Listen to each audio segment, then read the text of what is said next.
Agarda kistalar yorilgan taqdirda qorin pastki qismida juda ham kuchli og'riqlar bo'ladi.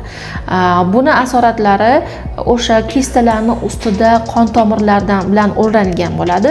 U qon tomirlardan qon ketish natijasida, ichki qon ketish natijasida shok darajasigacha ham borishi mumkin. Albatta befarq bo'lishi kerak emas. Hayzdagi og'riqlar har doim ham miomani belgilari bu hisoblanmaydi.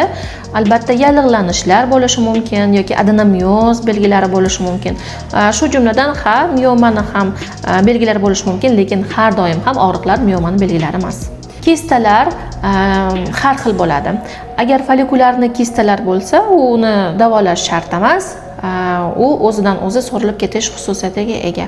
Albatta vrach nazoratida bo'lishlari kerak. Agarda dermoidni yoki endometrioidni kistalar bo'lsa, albatta davolash talab qilinadi. Miomam bor, homilador bo'lishga qiynalmaymanmi? Miomalar bo'lganda homilador bo'lishga albatta qiyinchilik tug'ildirishi mumkin.